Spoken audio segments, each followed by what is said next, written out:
Olá pessoal, sejam muito bem-vindos ao CompactCast, o seu podcast compacto que descomplica o mundo financeiro. Meu nome é Fernando Franklin e hoje eu quero falar para vocês sobre a inflação. Mas não é qualquer inflação, eu quero falar da inflação aqui de Belo Horizonte. Mas por que eu quero falar isso? Porque eu quero levar vocês a refletirem como que decisões tomadas no passado impactam o atual momento, impactam o futuro. Eu separei aqui alguns dados para a gente poder comparar. E por que eu estou falando de Belo Horizonte? Porque Belo Horizonte está tendo aí a maior inflação entre todas as capitais do Brasil. E não é só de hoje que ela começou a ter isso, já tem mais tempo. Mas então vamos aos dados aí para a gente poder ter de referência e depois a gente entra nos motivos que eu acredito sejam as causas, né, que levaram a essa situação atual. E aí, não estou querendo entrar em política, tá, pessoal? Estou querendo entrar só nos motivos efetivamente. Bom, primeira coisa, a inflação em BH no mês de setembro foi 0,62, conta do Brasil 0,44. Em 2024, né, o acumulado do ano é 6,03 aqui, conta do Brasil 3,31. E já nos 12 meses, aqui é 7,66 e o Brasil 4,42. Então a gente vê aí que tem uma disparidade muito grande entre BH e o restante do Brasil, né? Estamos puxando muito a média para cima. Belo Horizonte está sofrendo, está com uma inflação muito alta, mas isso tem motivo. Então a gente tem que voltar no passado para a gente poder entender. O que acontece? A gente teve uma evolução muito grande aí da situação, desde a pandemia principalmente. A gente teve, e a gente tem em Belo Horizonte vários problemas aí com as empresas de ônibus, né, e várias discussões a respeito, e a gente sai de uma tarifa de ônibus de 3,15 para 5,20 em pouquíssimo tempo. Isso sem contar aí os subsídios que foram dados para as empresas de ônibus. E aí a gente tem que se perguntar, tá, mas o que que isso tem a ver? O que que isso é inflação? É só o ônibus que fez crescer? Não, o ônibus, ele é o primeiro.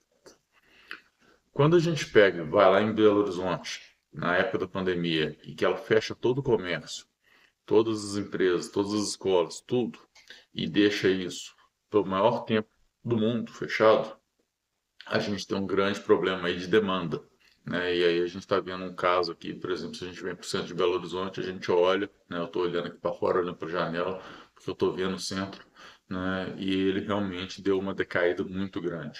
Existem vários projetos aí na expectativa de melhorar isso, de evoluir, etc., né? A gente espera que isso dê algum resultado, mas o grande ponto aí é que a gente entende que o fato de ter fechado os comércios, o fato de ter entrado na pandemia, feito home office e tudo mais, isso fez com que a gente tenha perdido empregos.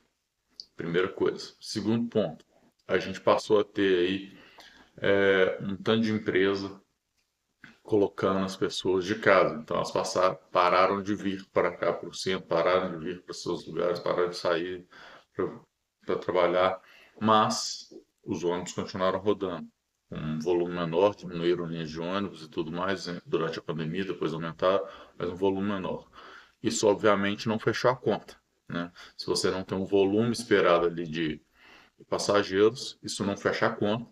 Foi necessário então começar os aumentos da passagem. Aqueles comércios que conseguiram sobreviver, que estavam sobrevivendo, precisaram passar esse aumento, né? Passar a pagar esse aumento também para os seus funcionários. Pagando esse aumento, eles precisaram repassar esses valores para os seus produtos. Por quê? Obviamente, eles também têm, né, que comer, têm que viver. Então, ele repassa os custos, né, que aumentaram para ele. Pode até não ter repassado 100%, alguns podem ter conseguido absorver alguma coisa, mas os custos são repassados.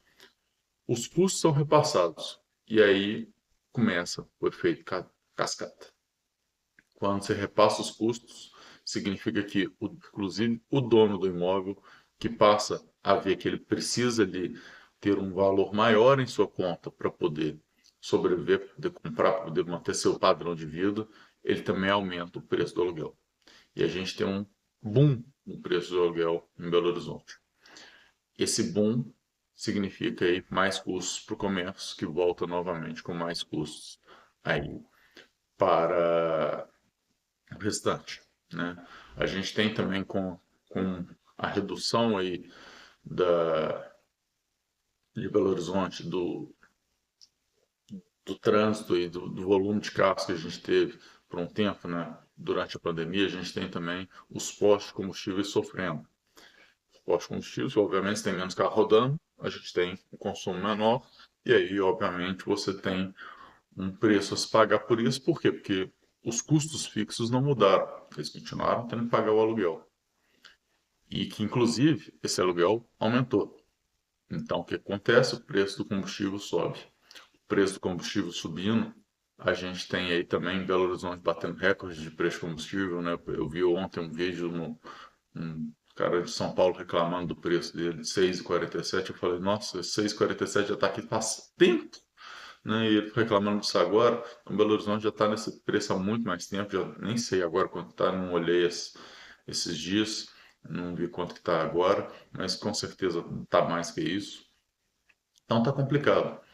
E na história, né, a gente nunca viu isso, mas de ver Belo Horizonte com um preço maior do que o interior, né? O interior, o combustível está mais barato que Belo Horizonte, é uma coisa muito estranha, até por questão de volume, mas joga um reflexo de tudo isso que eu estava falando.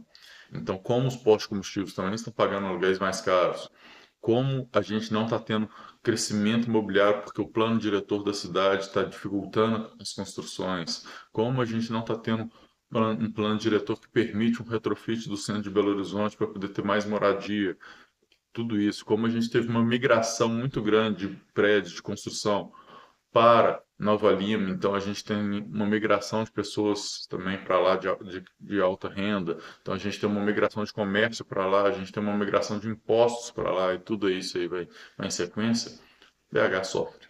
E BH sofrendo, quem sofre é a população com aumento de impostos. E, obviamente, na sequência vem o aumento dos custos e aí a inflação.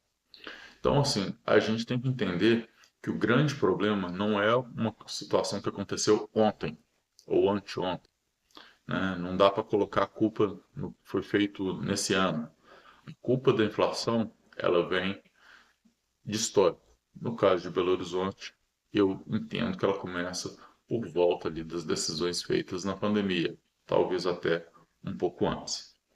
Mas pensa nisso, reflete, me diga aqui, o que está caro aí na sua cidade? E se você for de Belo Horizonte, você concorda com os pontos que eu falei? Me conta aqui se você acha que eu falei alguma besteira e obviamente a gente vai debater em cima disso. Muito obrigado e até a próxima. Tchau, tchau.